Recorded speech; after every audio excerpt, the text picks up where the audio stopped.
arquitetura eu sempre gostei muito na teoria, mas na prática sempre foi aquela coisa um pouco mais engessada, né? O dia a dia é bem cansativo, você tem que lidar com muitas questões de obra, o mercado também estava um pouco engessado ali. E aí uma amigona minha começou a trabalhar nesse mundo de UX, que eu não conhecia na época, já fazem 4, 5 anos que eu fiz a transição. E aí ela começou a me contar um pouquinho, ela falou, cara, amiga, acho que você vai adorar essa sua cara. Resolvi migrar, acabei fazendo um curso, uma pós-graduação em Toronto de design da interação. E aí foi aí que eu comecei a descobrir um pouquinho mais sobre esse mundo e nunca mais saí, assim, gostei muito.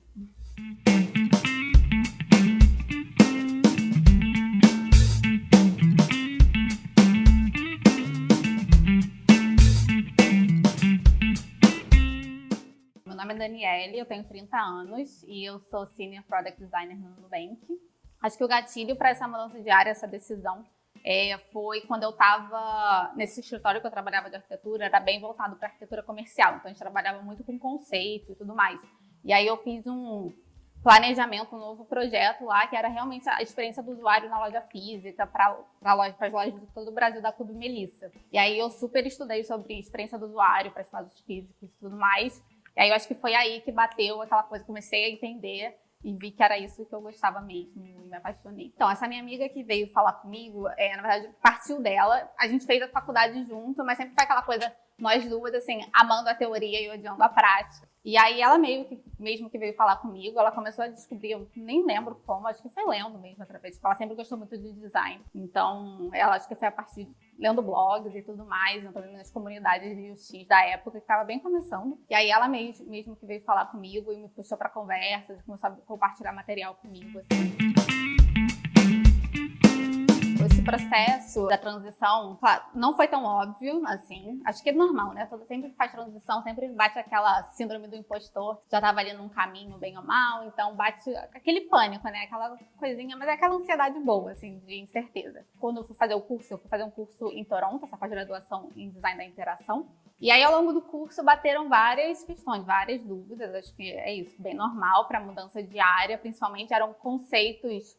Tinham muitos conceitos de arquitetura que eram muito relacionados ao design, então foi um pouco mais fácil a migração, mas ao mesmo tempo sempre bate aquela dúvida de será que eu vou conseguir? Será que eu tô pronta? E tudo mais. Principalmente eu estava num outro país também na época, então bateu mais a incerteza. Foi meio que confia no processo e vai, sabe? Acho que o momento que foi, assim, senti que realmente ia dar certo foi quando eu consegui eu estava nesse curso lá, e aí eu consegui um estágio numa startup que era mais concorrida da turma. E como eu tinha background de arquitetura, na verdade foi isso que foi o diferencial para eu conseguir o estágio, que a dona tinha feito arquitetura também, e ela era super animada, engajada com a causa, e ela falava, cara, eu acho que, tipo, o nosso conhecimento do espaço físico, empatia com as pessoas, assim, que a gente pega na arquitetura, transiciona muito bem para o design, né? Então, foi isso que me fez ser contratada, e ela confiava muito em mim, então já me deu muita responsabilidade. Acho que foi esse momento que caiu a ficha, tipo, consigo fazer isso, sabe? Vai dar certo. Essa síndrome do impostor pra mim, eu acho que é uma coisa que, na verdade, que eu sempre sofri, mas eu acho que foi isso, assim, a arquitetura é um pouco mais concreto, né? Você tem as demandas, e aí você tem que, claro, confiar em você mesmo na hora que você está montando o estudo do projeto ali, e convencendo como se fossem os stakeholders ali, dos clientes, o mestre de obra, e lidando com toda essa rede de pessoas que você tem que lidar. Mas é um pouco, acho que, não preto no branco, mas eu acho que é um pouco mais estruturado.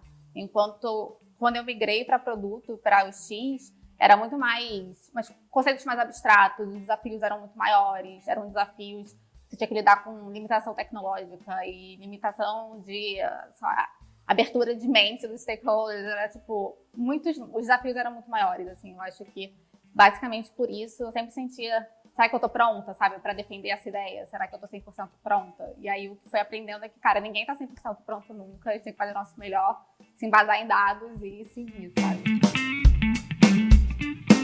Acho que a coisa que eu mais gostei que tem no design e não tem na arquitetura é o espaço digital, porque na arquitetura eu sentia que tinha uma pressão a mais por você errar, era uma coisa física, era um dinheiro que já tinha sido posto numa obra, então era um pouco mais complexo, assim, eu acho que o design tem um pouco mais de espaço para errar, vamos botar assim, e eu acho que a cultura também do X tem essa coisa de iterar, aprender aos poucos, MVP, o que a gente não tem na arquitetura, né? Gosto muito desse poder errar, poder aprender, ir para teste, essa cultura. E acho que a coisa que tinha na arquitetura e não tem no design é também o espaço físico, mas mais essa questão de você ir para a obra e você ver as coisas mudando assim em tempo real e você poder dar sua opinião e, enfim, experimentar ali ao vivo. É, assim, essa parte do físico tem esse pró e contra, sabe? Bom, minha primeira experiência nessa área foi esse estágio lá em Toronto. Basicamente era uma consultoria voltada para ajudar empresas tradicionais para implementar novas tecnologias de transformação digital. Então, era basicamente grandes bancos, redes de supermercado, que tinham redes internas de produto, mas eles tinham pouco espaço para inovação. Então, era basicamente um Innovation Lab, que a gente era chamado. Eles contratavam a gente para trazer algumas ideias mais inovadoras. E aí, o meu trabalho lá era como UX UI designer, não era produto, era bem projeto mesmo, a gente meio que entregava aquele pacotinho fechado. E foi super legal, assim, acho que foi bem desafiador, não só pela barreira da língua, né, que eu estava aprendendo em inglês, mas também foi o primeiro contato ali com o time de engenharia, desenvolvimento, e aí product managers e as várias disciplinas que a gente acaba lidando no dia a dia, eu nunca tinha lidado. E foi bom começar numa startup menorzinha, porque também me deu espaço para ir aprendendo e tirando dúvida. Porque a principal diferença entre projeto e produto, assim, no mundo de design, é que projeto normalmente você tem uma demanda que você entrega e aí, depois que você entrega para o seu cliente, é bem mais como se fosse arquitetura, né? Você faz lá o seu estudo, enfim, como se fosse um anteprojeto, você entrega para o seu cliente e aí o seu cliente vai construir, ou enfim, ou como for. Enquanto o produto, normalmente você tem o seu próprio... enfim, pode ser um produto digital ou um produto físico ou o que for, mas é algo que você vai ficar trabalhando em cima, você vai ficar iterando, não é uma coisa que você só entrega e aí outra pessoa vai tocar, é uma coisa que você vai ficar ali trabalhando em cima, aprendendo com seus usuários e iterando para cada vez melhorar ainda mais a experiência e os indicadores. Eu acho que é isso, a arquitetura tem muitos conceitos parecidos, muitos processos que são super transicionáveis ali para o ambiente de design, enfim, também, tipo, até hoje no design eu busco muita inspiração na arquitetura e vice-versa, quando eu era arquiteta eu buscava muita inspiração em design, então eu acho que sim, eu acho que a base das duas áreas são muito próximas, então eu acho que transfere super bem os conhecimentos um do outro. Um exemplo foi esse gerenciamento de stakeholders, assim, que a arquitetura é aquele no dia a dia que você tem que lidar com o seu cliente, com o mestre de obra, empreiteiro e o eletricista e, sei lá, N pessoas na obra ali no dia a dia e convencer e ter jogo de cintura e você tem que defender a sua ideia do porquê, com engenharia e tudo mais, e é a mesma coisa no universo de design, assim, é o tempo todo você tentando ganhar espaço, defendendo ali o valor, né, da sua ideia e da sua proposta, focando no usuário, e você tem que sempre estar ali tentando chegar no meio termo com o time de negócio e com o time de engenharia. Então, acho que o que tem peso maior para essa pessoa que está transicionando de carreira de arquitetura para design, para chegar um pouco mais na frente do mercado de trabalho, né, entrar como pleno ou um cargo um pouco mais acima do que um júnior, principalmente ter já essa maturidade, já ter vivenciado o dia a dia de um ambiente de trabalho. Eu acho que, claro que tem skills de design, hard skills, assim, que você só vai aprender ali fazendo curso e trabalhando como UX designer ou um produto, mas essa questão do dia a dia, principalmente as soft skills, né, de liderança, essa questão da negociação, a comunicação, o storytelling, são coisas que, cara, você pega. Se você já tiver trabalhado com arquitetura, você consegue transferir super bem. Que de hard skill que deu para levar para a carreira nova nessa transição, acho que foi principalmente assim a parte de craft, assim, design de interface. Acho que é uma coisa que a arquitetura tem ali de ficar pixel perfect. Você tem que estar com tipo, os desenhos super alinhadinhos. Você tem uma noção de proporção, enfim, proporção áurea, hierarquia e tudo mais. O que eu acho que a disciplina de arquitetura poderia aprender com UX design é flexibilidade.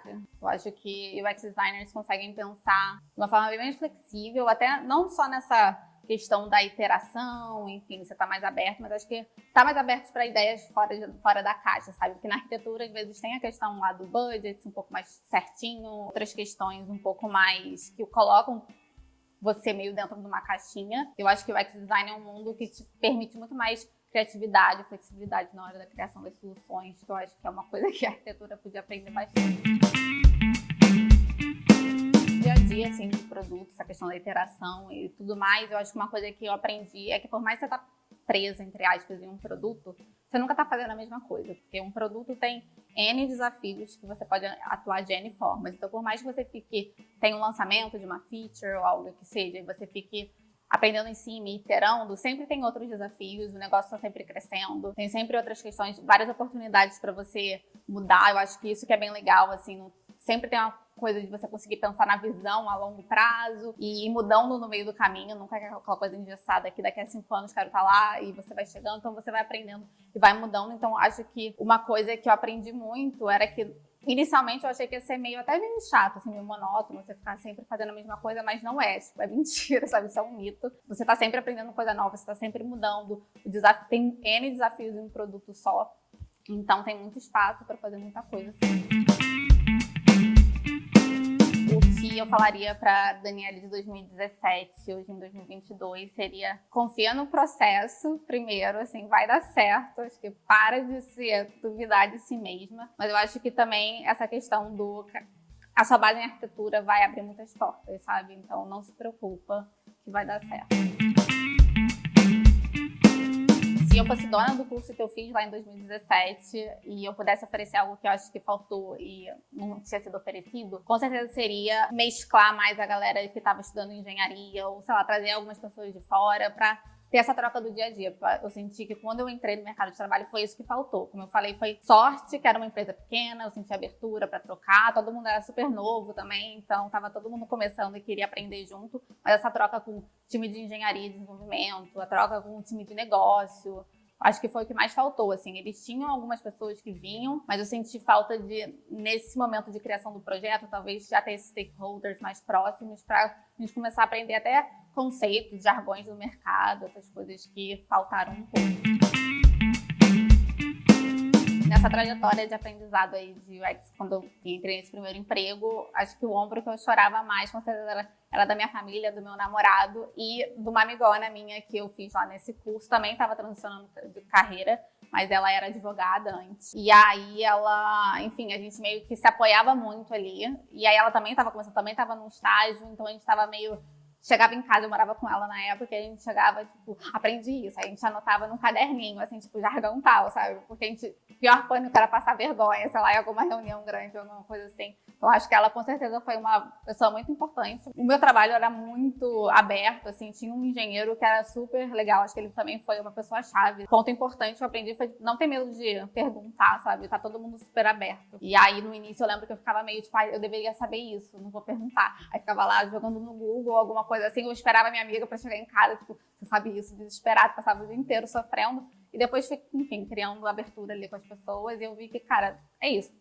O engenheiro também queria aprender design, eu também queria aprender engenharia e a gente trocava muito e foi super tranquilo. Assim. Fazendo um pareamento aí da minha jornada de transição de arquitetura para design, essa minha amiga de advogada para design. Talvez eu tava num passo a mais, até porque, mais por essa questão que eu falei, que os processos são bem parecidos, esse gerenciamento de stakeholders, como a vida dela antes era um pouco mais engessada, né, tipo advogado, ela não tinha tanto contato com pessoas e tudo mais. Eu lembro que ela sofria um pouco nessas skills de negociação e tudo mais. Ela ficava meio tipo, ai, tô com muita preguiça, não quero lidar com pessoas hoje, sabe? Essas coisas assim. E aí eu acho que com certeza, assim, a gente tá muito acostumada a estar sempre negociando. Minha transição de projeto para produto foi basicamente, tava lá em Toronto, tava trabalhando com um projeto e aí eu resolvi voltar pro Brasil, porque enfim, não aguentava mais o frio e tava bem feliz, tava sentindo falta dos meus amigos e da minha família. E aí eu voltei. E aí eu comecei a ver, enfim, oportunidades aqui no mercado de trabalho. E aí foi quando, na verdade, foi aí que eu comecei a ver que tinha muita diferença de produto e projeto ali. Eu acho que já tinha uma amigona minha que também já tava migrando para produto. Como eu comentei, o meu receio maior com o produto era essa coisa da monotonia. Eu tava muito com o pé atrás de migrar. Eu achava que essa coisa do projeto ia ser muito mais interessante para minha carreira, eu ia aprender muito mais.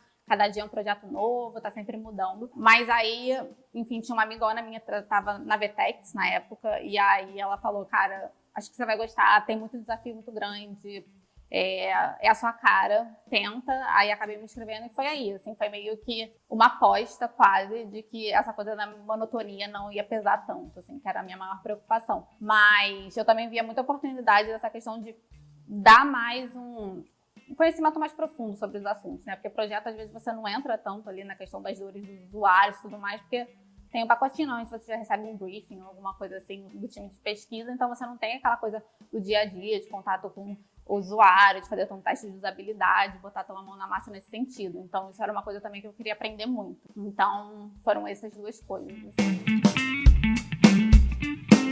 Bom, acho que comparando as skills entre projeto e produto, acho que com certeza a parte de discovery, de pesquisa e tudo mais, projeto, a gente já vinha mais com a demanda mais fechadinha, já tinha ali a questão de negócio, já chegava quase aquele briefing certinho, seu usuário é tal pessoa, tipo, tinha um espaço mais aberto para criação, com certeza, mas era uma coisa já uma receitinha de bolo, não exatamente, mas assim, já tinha ali um escopo bem definido. E aí, para produto, você bota muito mais a mão na massa na questão de entender seu usuário a fundo, porque você vai acompanhar esse usuário por muito mais tempo. Então, tem isso e também tem a questão de você acompanhar muito mais o negócio, que você também não fica tão próximo do projeto, né? Como eu falei, você tem esse briefingzinho, esse escopo já fechado. E em termos do produto, você tem que entender muito mais a fundo o negócio em si, os objetivos, e estar super alinhado ali às necessidades dos usuários, com os objetivos de negócio, e achar esse meio termo. E sempre se embasando, com certeza, muito mais em dados do que projeto, que você tinha realmente essa liberdade mais criativa, assim, das entregas. A cultura de design no ramo financeiro versus outras empresas, assim, de tech.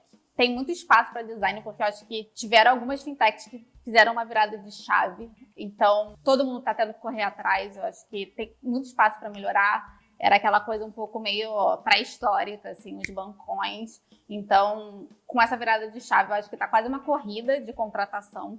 Eu vejo... Tem muita gente também que eu conheço que trabalha no mercado de bancos e fintechs. E aí eu acho que é isso. Quase rolou uma competição entre os bancos para conseguir pegar os talentos, porque tá tendo essa corrida absurda, assim. Eu acho que realmente o setor financeiro tá muito forte e tem muito espaço, porque eu acho que cada vez mais bancos têm espaço agora de cripto, investimentos e shopping e N coisas dentro de um app só. E aí quase virou um mega produto dentro de um produto. Bom, acho que para vocês que estão fazendo se preparando para fazer essa transição, né, de carreira de arquitetura para design, o meu conselho é: se joga, vai dar certo, confia no processo e com certeza várias das habilidades que vocês têm em arquitetura vão transferir super bem para o mundo de design. Então, fiquem tranquilos que com certeza vai dar certo, confia, e também tem muito espaço no mercado de trabalho, então só confia que daqui a 5 anos com certeza vocês vão estar num lugar melhor. No momento de decisão ali, que eu, enfim, decidi que talvez eu fizesse migrar de carreira até realmente fechar o curso e ir, foram, assim, 85 crises existenciais e muita pesquisa, mas foi basicamente ali eu tentando pegar pessoas no mercado para conversar. Na época eu não conhecia muita gente, era basicamente, enfim, tentar caçar pessoas no LinkedIn e tirar dúvida, perguntar mais sobre o dia a dia e também pesquisar muitos cursos, mandar e-mail. Eu lembro que aqui no Brasil não tinha quase nenhum curso na época. Tinha muita pouca opção, assim, de cursos mais curtinhos. Eu não queria fazer uma nova graduação, eu queria realmente fazer uma coisa menorzinha. Eu queria que fosse uma coisa bem, assim, mão na massa mesmo. Não queria cair naquela coisa de fazer TCC, essas coisas assim. Então, comecei a procurar fora, comecei a mandar e-mail para ver onde é que tinha bolsa e fui correndo atrás. Aí, quando eu recebi a resposta, eu consegui dar bolsa, aí não tinha mais como voltar atrás, né? Só fui e foi isso, assim.